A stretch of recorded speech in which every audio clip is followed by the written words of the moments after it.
Are you wanting to take a vacation to Mexico and maybe considering San Jose del Cabo or Cabo San Lucas?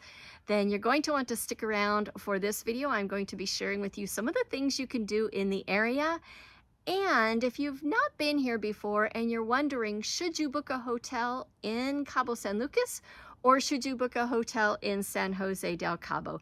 They are about 30 minutes between one another. It's a quick and easy Uber ride, and there's also, depending on excursions you're doing, there's transportation between the two locations. So in this video, I'm going to share what's the differences between the two, what you can do in the area, and that way you can make a more informed decision when you decide to come here for your vacation. My name is Debbie Morton.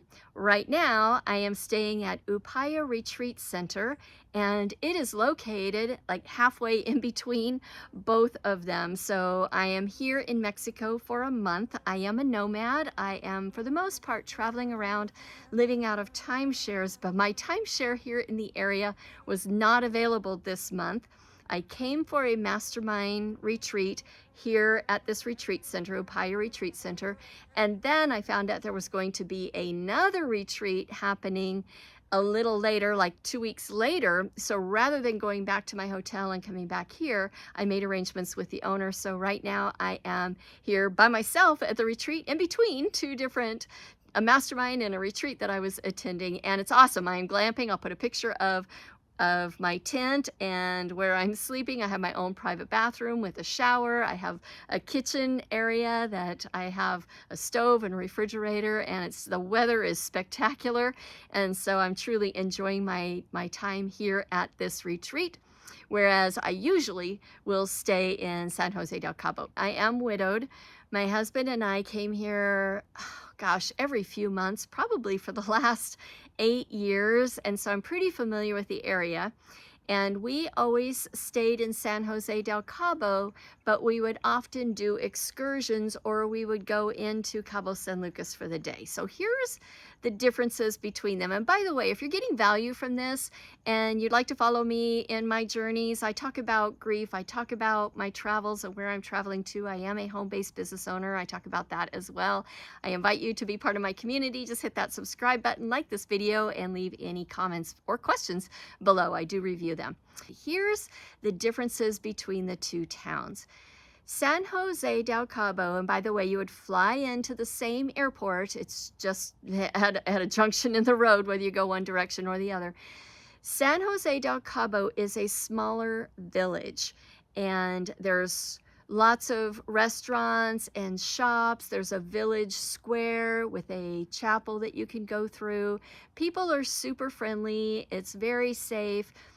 We would typically stay right on the water. There's several different really upscale hotels. I think there's a Hyatt. I think there's a Hilton there.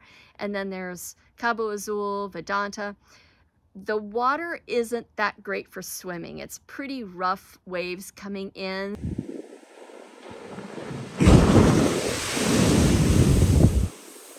So for a family vacation, probably, if you want your kids to swim in the ocean, it's probably not the place that they're going to have a good swim in the ocean, but there's tons of pools that they can still swim in.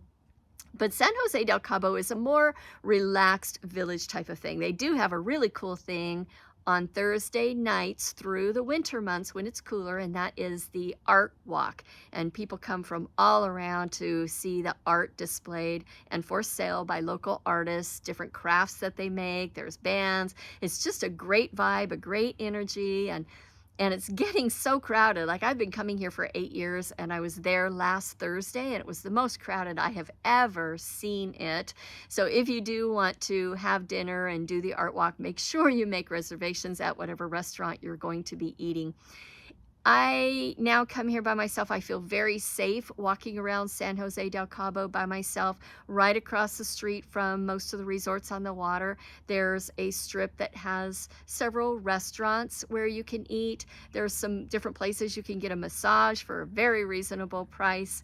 And then, of course, you can walk to the grocery store, walk to the village. Every place is walking distance. It's maybe a mile. They do have a bus if you want to be really adventuresome, and then also you can catch an Uber or a cab.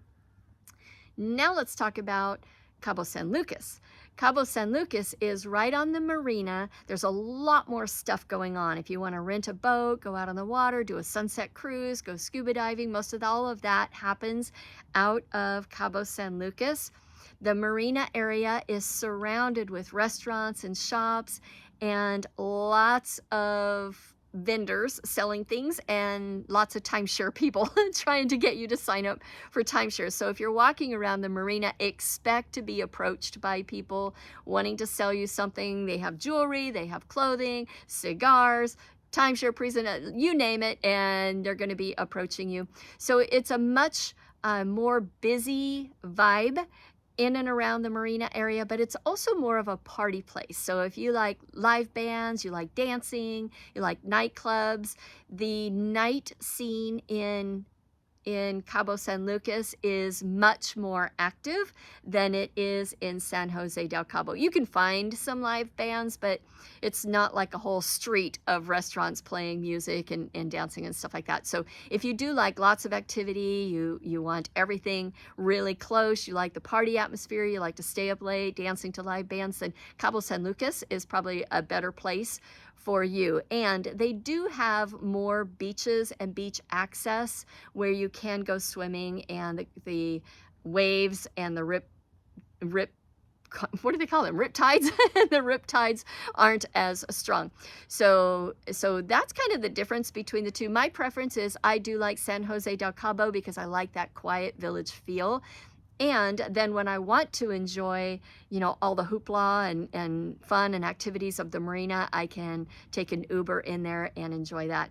Also, most of the excursions leave from the Cabo San Lucas area.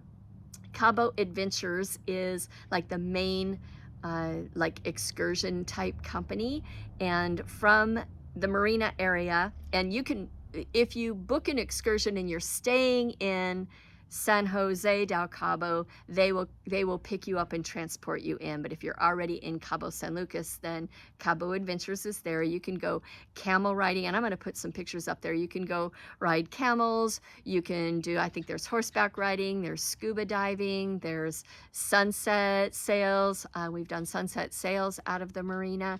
So there's snorkeling adventures. So there's a lot that you can do right out of the marina. You don't have to go through Cabo Adventures. You can also just book it directly with the vendor, sometimes in exchange for a timeshare presentation. That's up to you if you want to sit through that. And so that's kind of the differences between the two. I love coming here. I love the energy. It's very safe. And I've been both places, but I typically will stay in San Jose, but then I like to go and enjoy different things inside of Cabo San Lucas.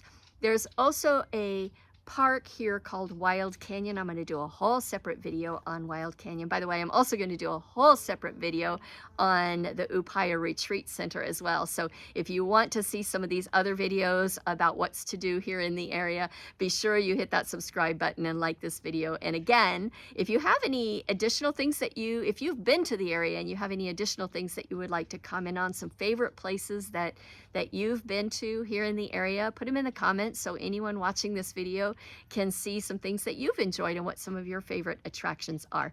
I hope this has been helpful. It's an absolutely beautiful, amazing place to vacation. The prices are reasonable. They're a lot more since the pandemic, but the prices are still very reasonable for what you get, for the weather. It's whale season during the winter, usually from December to, I think, March or April.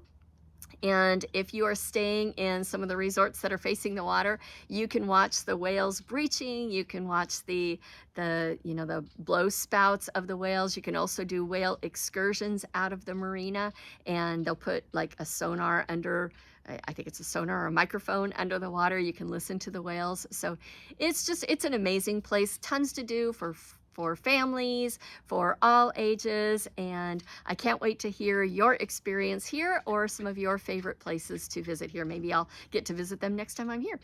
With that, I invite you to follow along inside of my community, and I will see you in the next video.